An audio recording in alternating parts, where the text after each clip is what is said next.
got an identifiable sound pattern in the world communities. So if you visit America, if you visit USA, you will see a distinctive, your language, that means my language and our language, English language, will have a special characteristics on the basis of the legacy. For nearly 200 years, we have been using English language.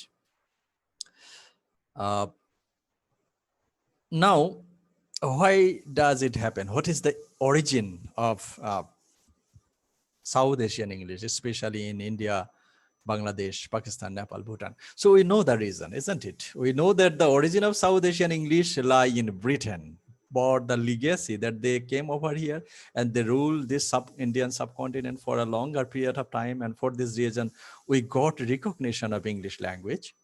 Okay. And that is the legacy. America didn't come over here. So Britain, this is the country, they came over here and made this Indian subcontinent their colony. And after that, we got the legacy with the British English. The first regular British contact with the subcontinent came in 16th century. With the formation of the British East India Company, a group of London merchants who were granted a trading monopoly in the area by Queen Elizabeth I. So at 1600 years, in this subcontinent, British came over here and they wanted to do business in this subcontinent, and they create a business monopoly in this area with the approval of the Queen Elizabeth I. This is the first company. And we know the name of the East India Company. So East India Company came in the Indian subcontinent in 1600 years. And after that, the company established its first trading station at Surat in 1612. The East India Company came and they first established their trading company, just like the trading post. They say that the trading post in 1612, and it is in Surat. And by the end of the century, the other were in existence at Madras, Bombay, and Kolkata. So in 1612, East India Company established their trading port in Surat. And next time, within the same century, at the end of 17th century, Madras, Bombay, and Kolkata, they had, the East India Company had these 4 trading station. Number 1 in 1612, that was in Surat, and next time Madras, and which is also now known as Chennai, and Bombay, and Kolkata. Okay, so this is the Surat. Surat is the a city of Gujarat, as you see. Can you see the map? Anyone? Nelson, can you see the map? Yes, sir. Yes, sir. Okay, so Surat is in Gujarat. Okay, in the map you can see. So Surat is a large city beside the Taipi River, and in the West Indian state of Gujarat, and once known for silk weaving. Surat remains a commercial center for textiles, and the new textile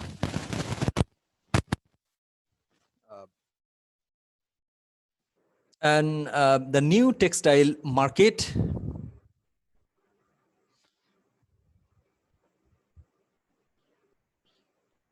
area is lined with fabric shops overlooking the river. Surat Castle was built in 1500 years to defend the city against Portuguese colonies.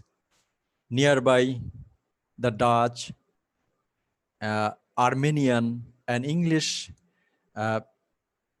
cemeteries contain elaborate colonial era tomb. So Surat is in Gujarat, and that was famous for fabrics and some other textile equipments.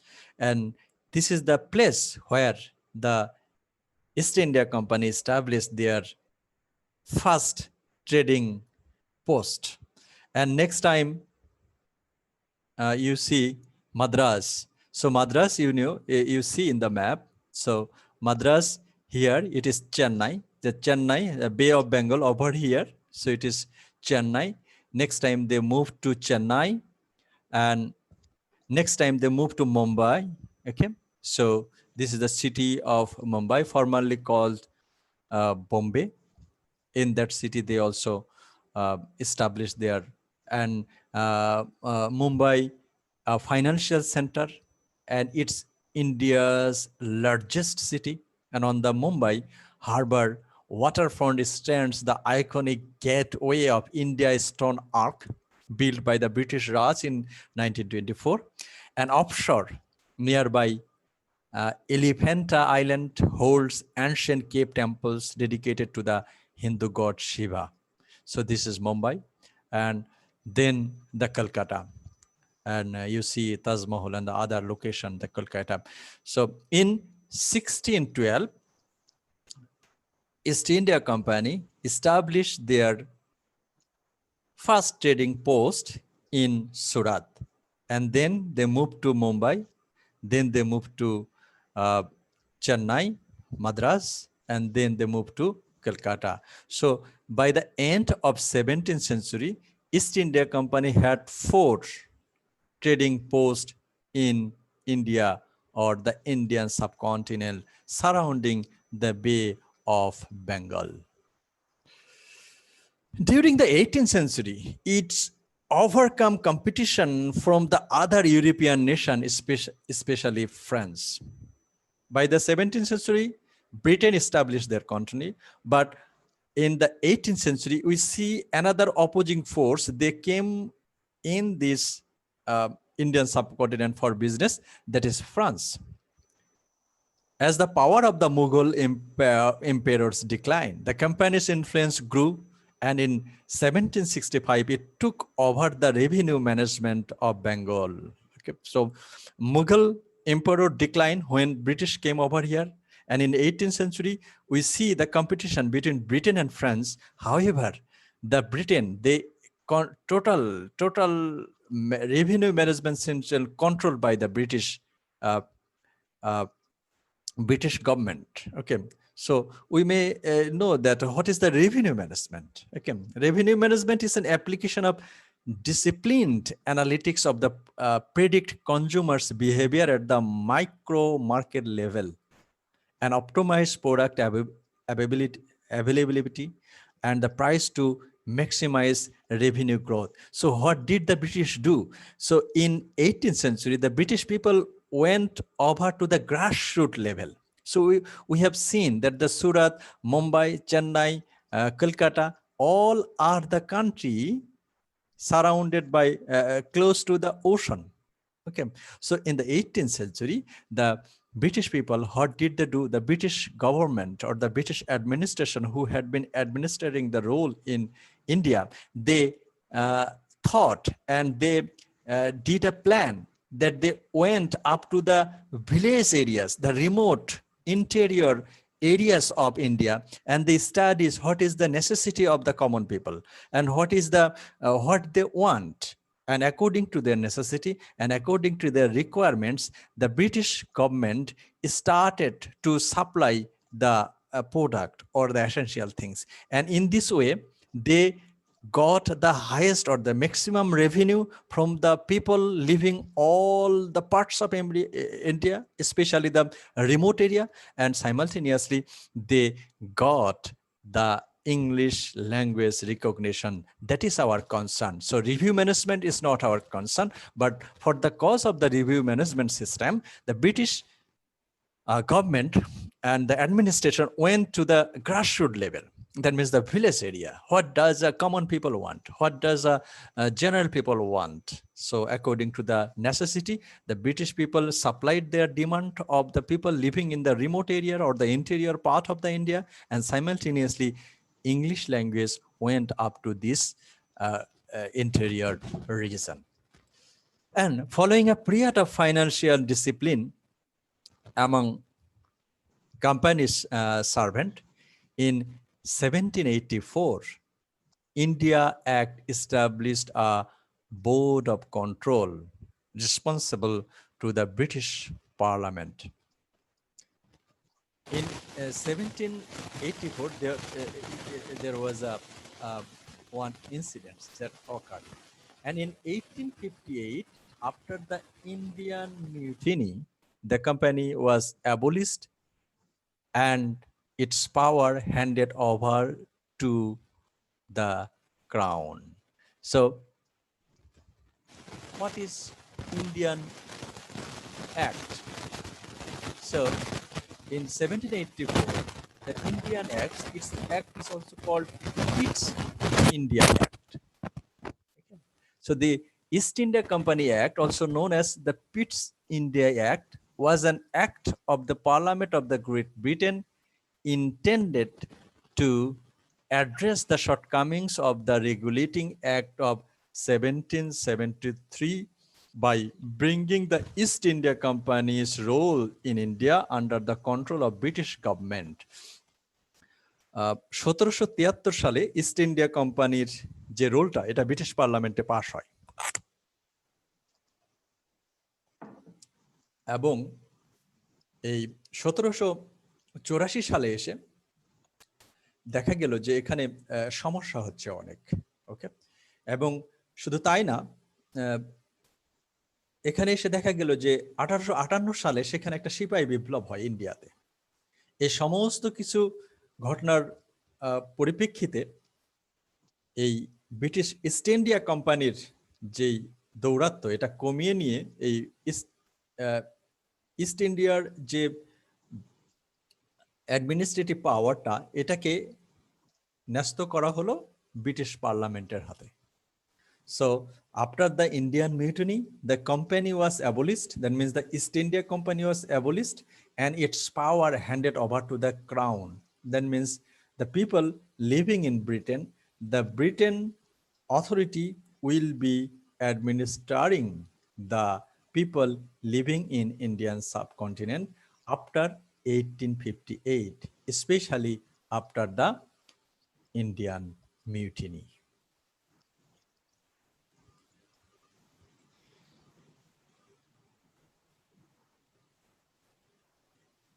And we have seen this, Kolkata. And during the period of British sovereignty, that means the British Raj, from 1765 until independence in 1947, English language gradually became the medium of administration, education throughout the subcontinent. So this is the process of role or the administration we see in Indian subcontinent. At the very beginning of the 16th century, they came over here. The East India Company came over here and the East India Company established their first trading post in Surat and they moved to Mumbai, Madras, Calcutta, and they start working. And in 1947, Indian subcontinent got independence. So throughout these years, Indian language became, that means from 1765 to 1947, English language became the language of communication, language of education, language of administration in this subcontinent. The language question attracted special attention during the early 19th century when colonial administrators debated the kind of education policy. When they had been, what would be the medium of instruction, how they will be administered the education policy. When this question came forward at the early 19th century, so this language question got a special attraction. And what happened that? So which policy should be introduced? A recognized turning point was Lord William Bentinck's acceptance of a minute written by Thomas Macaulay in 1835, which proposed the introduction of an English educational system in India. So Macaulay in 1835, he proposed that the English medium school or English educational system will be introduced in India.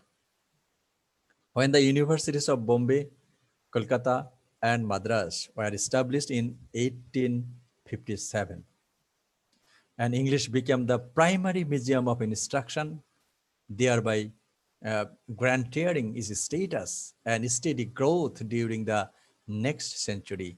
So 1857 সালের 1800 সালের 1800 মানে 19 শতকের প্রথম দিকেই আমরা একটা growing tendency দেখলাম, যখন ব্রিটিশ রাজরা, ব্রিটিশ গভর্নমেন্টরা এই ইন্ডিয়ান সাবকন্টিনেন্টে যখন এডুকেশন পলিসি নিয়ে কথা বলছিল যে এদের মিডিয়াম কি হবে। কারণ ইন্ডিয়া এমন একটা কান্ট্রি যেখানে অনেক ভাষাভাষীর লোক বাস করে, তাহলে সেটা কি রিজনাল ল্যাঙ্গুয়েজে লেখাপড়া করানো হবে, তামিল ল্যাঙ্গুয়েজে অথবা গুজরাটি ল্যাঙ্গুয়েজে পড়ানো হবে। এই যখন একটা ডিবেট হলো, তখন এক ভদ্রলোক মেকনলে সে ইন্ট্রোডিউস করলো হচ্ছে English medium instruction. And after that the Bombay, Calcutta and Madras University, they started doing English language as the medium of their instruction. And you see, this is the where English is spoken. We know that India, Pakistan, Bangladesh over here, Dhaka, Bhutan, Sikkim. So these are the countries use English language. In India, the bitter conflict between the supporters of English, Hindi, and regional language led in the 1960s to a three-language formula. Okay. As I had been talking previously, that in India, we see many kinds of regional language, a dialect, or so many languages are there in India. Okay, so India is a vast country.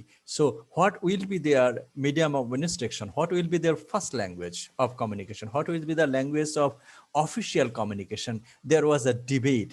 So in 1960s, this debate came to a solution that is called three-language formula, in which English was introduced as the cheap alternative to the local state language, typically Hindi in the north and regional language in the south. We see that in India, in the northern part of India, we see that Hindi is their first language of communication. Okay, and if we go to the southern part of India, you see that they use Tamil, Gujarati, and so many other languages they use. So if Hindi becomes the official language, so the people will of the southern part of India, they will face problem. So if a Gujarati language or Tamil language become the state language or the language of administration, the Hindi speaking people will face problem. Okay, so what will be done? And English, many people, as we have already known, that many people of India by 1960, they started using English language for their communication in education system and also for international communication and blah, blah.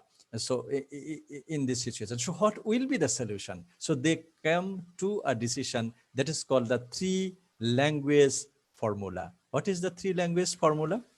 We will see that it now has the status of an associate official language. That means English language in this regard, apart from Hindi and other regional language, English language got the associate official language, with Hindi the official language. So the first language, the official language is Hindi. What is our official language? In case of Bangladesh, Bangla is our official language. But before 1987, English was our official language. That means there was no official communication can be made in Bengali.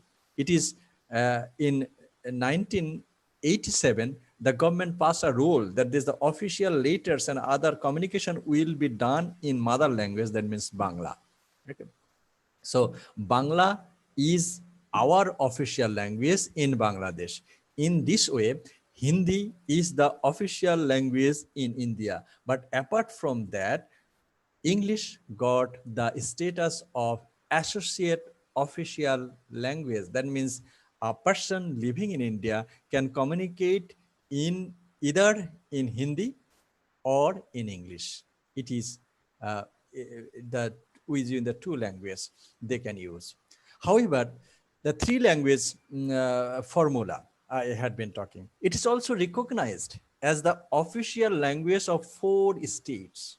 That means English became the official language. So for the other states, English got the status of the uh, associate official language, but for Manipuri, Manipur, Meghalaya, Nagaland, and Tripura, these 3 states started using English language as their official language, and 8 union territories. And apart from these 4 states, other regional state, 8 states, they started using English as their associate official language. Okay, so what I wanted to show you, that means what is the status of, third language. Third language I wanted to show you.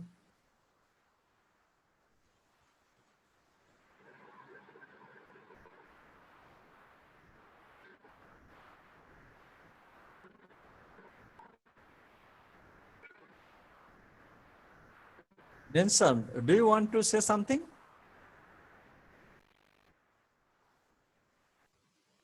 No, sir. No. Okay, so mute yourself.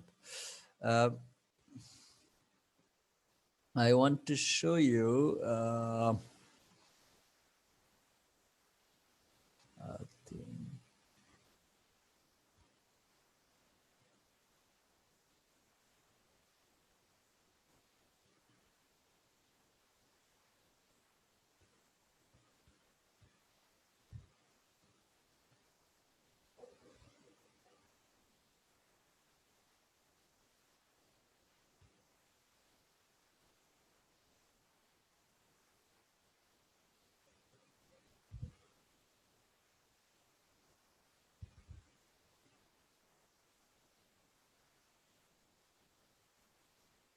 okay, look here. Can you see the screen?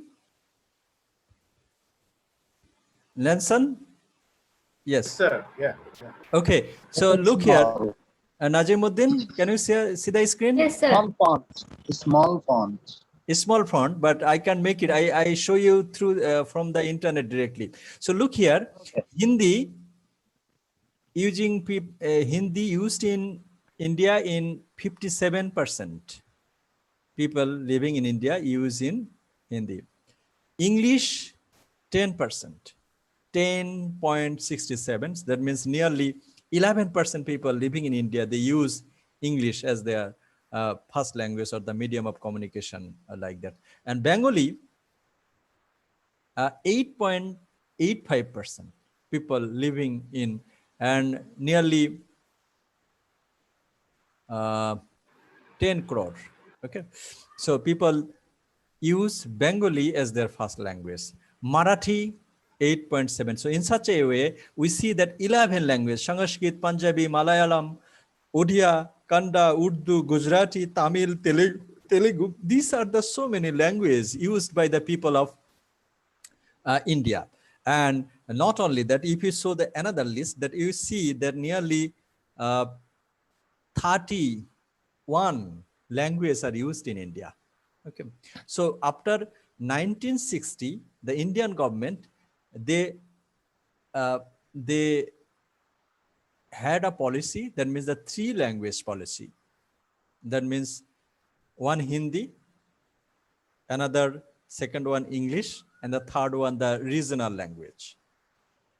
English got the associate status of many associate official language in many states, and English became the first language of 4 states, and English became also the semi-official language of the other state where not Hindi, where Hindi is not used as their state language. Suppose in Telugu, if Telugu is the language of a state, that how they will be communicating with the center. So they will be communicating either in Hindi or in English language. Yeah, Najimuddin, you have a question.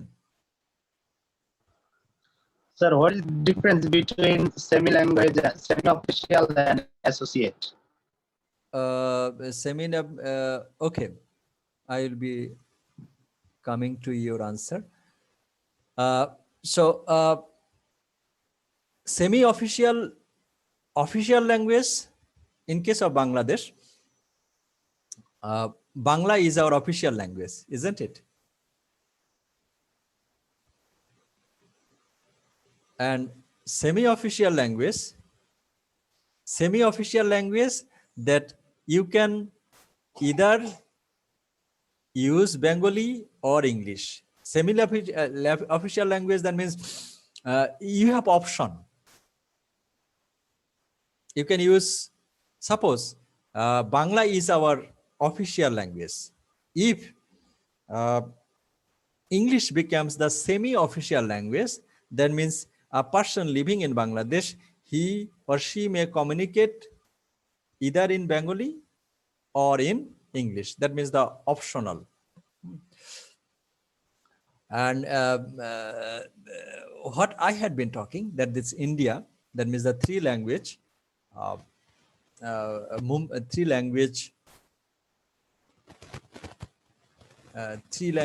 formula. That is the formula that the country, the northern part, they use Hindi language, and the southern part, they use the regional language. Apart from that, English is used in many languages. So they can communicate, official communication can be done either in English, either in Hindi, or in the regional language. So the people living in India who use Telugu or Gujarati, they might not understand Hindi, but they have to communicate in English language in India. That is the third language formula. So we have come to the very end of this slide, or the origin of South Asian English. So English has a consequence retained its standing within Indian society, continuing to be used within the legal system. So what is the as Najimuddin je প্রশ্নটা করলেন যে আসলে official কখন official language হিসেবে ব্যবহৃত হতে পারে? যখন অফিশিয়াল ল্যাঙ্গুয়েজ হবে তখন within the legal system, that means কোর্টে ইংরেজি ব্যবহৃত হবে, সেটা official language. Government administration, that means all kind of administration, that language will be used. Secondary and higher education, the armed forces, the media, business and tourism.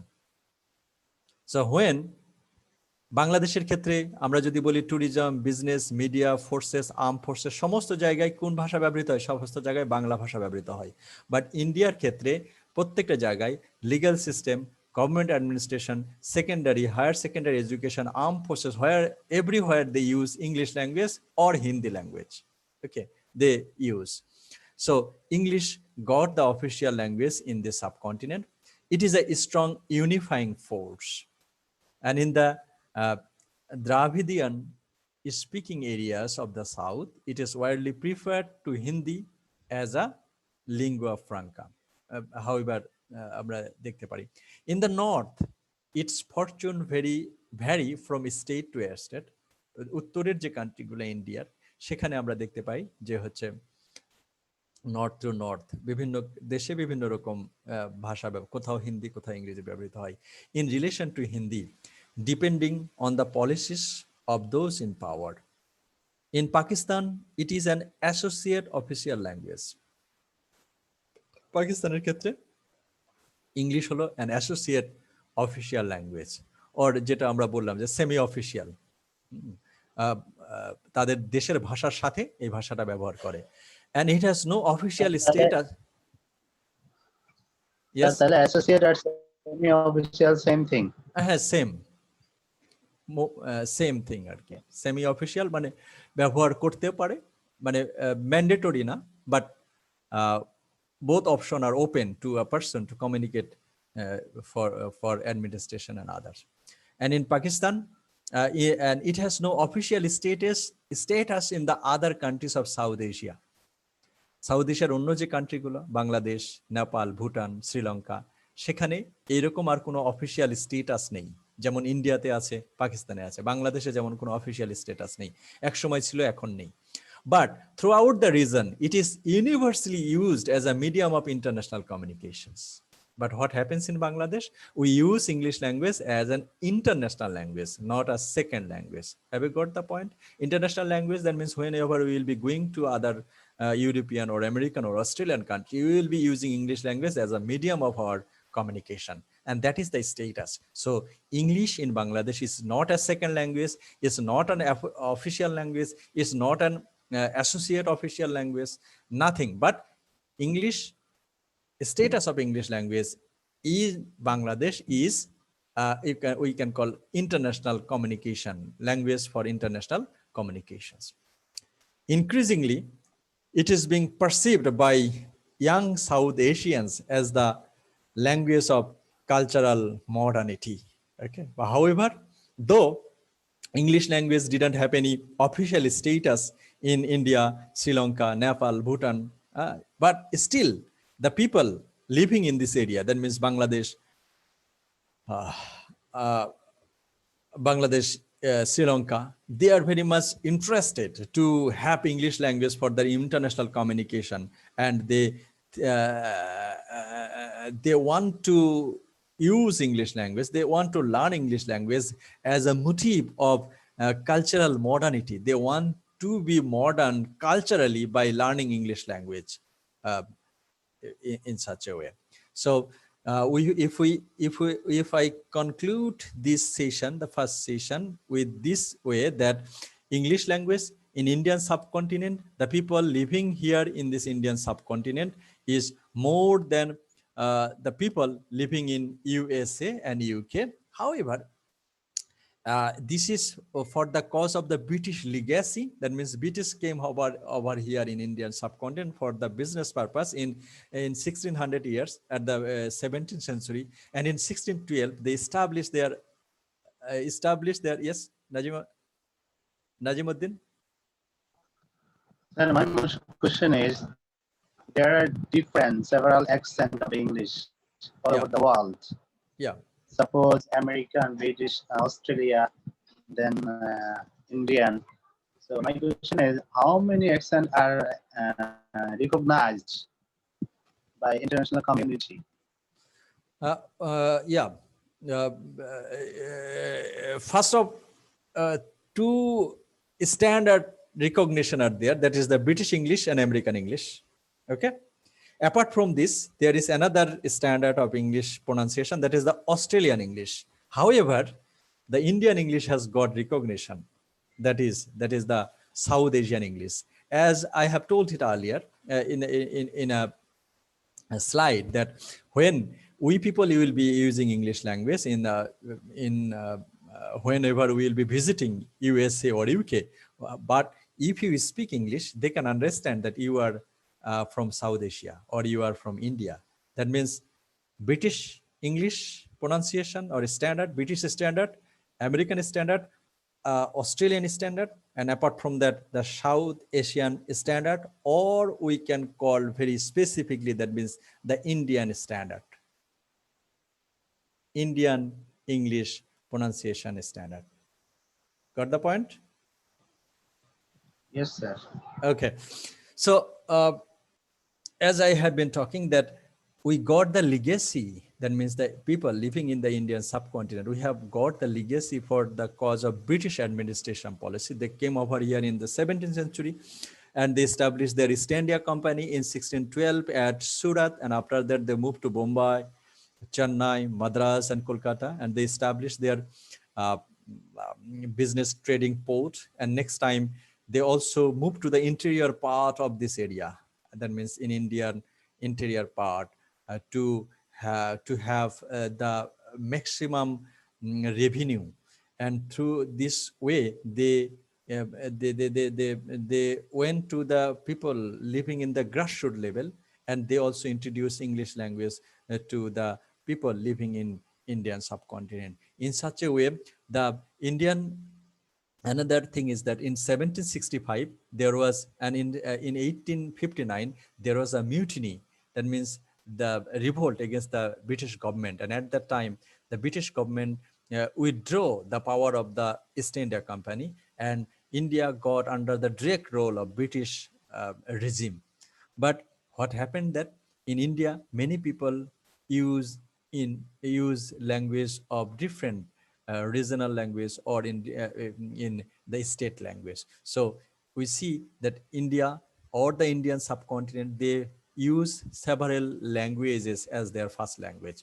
So in India, the English language became the second highest category of language after Hindi, and they established in India, they established English language as their official language. And in Pakistan, they established or they recognized English as their associate official language. Apart from these two countries, we see in Bangladesh, Sri Lanka, Nepal, Bhutan, they use English language as a means of international communication. So the origin of English language used in South Asia, they are originated from the British English background, and this is the way they use the English language. So we see a pattern of English language used in this area. Okay. Have you any questions?